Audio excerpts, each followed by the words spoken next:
Abigail Maybell, and I'm reporting for Channel 2 News. The story today is the Wounded Knee Massacre. This was when reservation police tried arresting Sitting Bull because he was mistaken as a ghost dancer. The army surrounded a band of dancers and a fight broke between them. It was a brutal massacre. We still aren't sure who shot the first shot, but we know that this is a massacre that could have been avoided.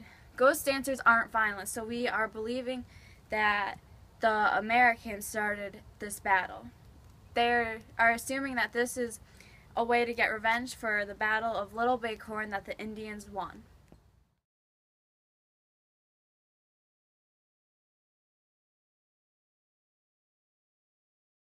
From Channel 2, after 11 states have left the Union, Abraham Lincoln has just signed the Homestead Act. This is a law that gives public domain to citizens as private land. You have to be at least 21 years of age, and he'll give you 160 acres of land. This is for farmers, immigrants, single women, and former slaves. Prior to this act, none of these people were eligible to own their own land. They had to live under the rule of a white male. So now this act is giving all these people rights that they never had before. So Abraham Lincoln is definitely making a positive impact on our nation.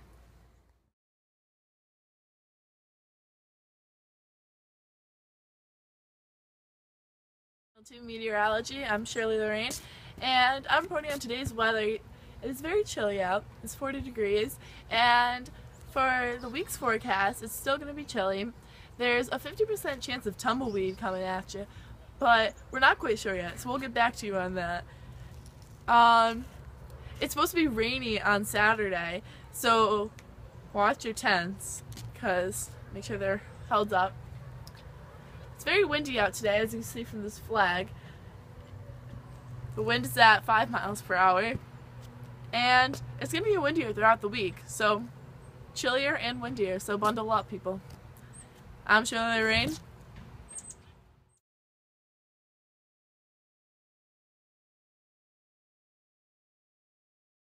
Gave separate plots of land to each Native American family headed by a male.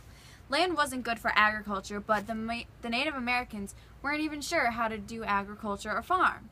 So they sold the land to the Americans. Land owned by Native Americans shrunk 65%. This was all in 1887.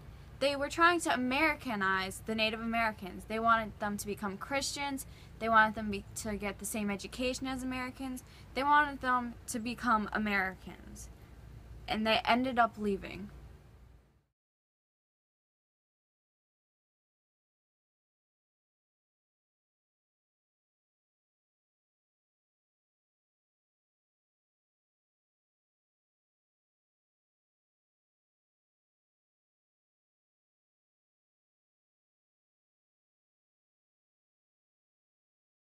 Abigail Maybell here, and I'm reporting on the reservation life for Native Americans. This right here is one thing that they used for resources. They used their meat to eat, and then they used the fur for warmth.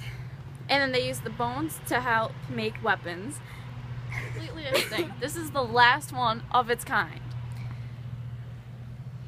Native Americans were forced onto certain lands that were very small.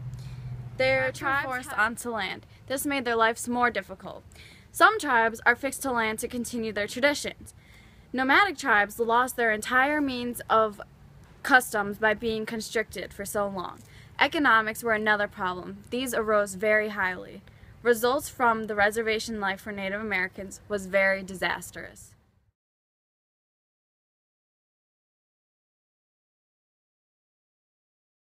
Memorial Act of 1862 was an act from Congress that was granting each state 30,000 acres of land for each member of Congress.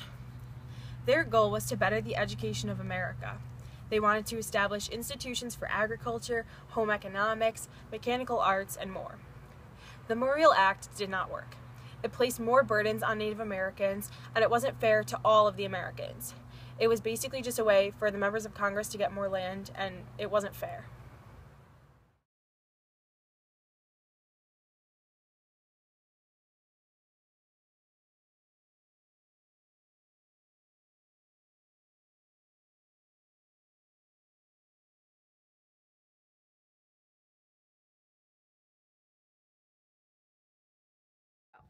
Hi, I'm Shirley Rain, and I'm reporting from Channel 2. I'm here with Crazy Horse, and so what battle were you just recently in? Battle of Little Bighorn. Were you? And what was the reason behind it? I don't like white people, and they were white people, so I want to kill all of them. Makes sense to me. And what kind of tactics did you use? Don't stop until all the white people are dead. Alright. And did most of the Sioux return back to the reservation in 1876? Yes, we did. And where did... Where did keep that because we have one question. I'm still recording. Where did Chief Sitting Bull where did Chief Sitting Bull Sitting Bull? Sitting Bull. A Oh, bull is bull. sitting down. Where did he retire Okay, to? okay. Quick, because Colin's gonna ride by. Where did Chief Sitting Bull retire? He went to Canada. Alright, well, that's it for today. My My name is Stella Pearl, and I work for the Channel 2 news crew. And I found this lovely prostitute named Candy Corn outside of a newly opened salon, and I'm going to ask her a few questions for our news program. So, how did you find yourself in this line of work, Candy? Well, there are limited job opportunities for women, so one day I just said, I'm going to go out in the street and I'm going to see what I can do. Is anyone else in your family a prostitute? I'm sorry, this is an emotional question for Candy. She recently lost some of her family members to Ebola, and it's just so hard. Oh my god. Alright. You gotta get up. It's okay. It's just so hard. I know. It's okay. Is there any schooling or prior work requirement for this job? Not really. You just have to know what you're doing. Great. Alright. When did you decide to pursue this career? Well, times are tough for me and my family, and I don't know, I just kind of, I went out there, and I'm sorry, Candy's breaking down again. It's okay. This is a really emotional job, Pat. I would not Alright, take recommend that this. Are there any other hardships that you have to deal with being a well, prostitute? sometimes I don't have a place to sleep at night, and there's animals that come, and I'm allergic to cats. It makes me, it's really awful. I don't know how much longer I can do this. And who do you do it for, Candy? I do it for the squad. Brian Sardinskas, if you're out there, I'm here waiting for you. I'm sorry for everything I did. I'm right here if you want me back. Right in this corner. You know where to find me. That was lovely, Candy. Alright, that's all for our news show today, folks.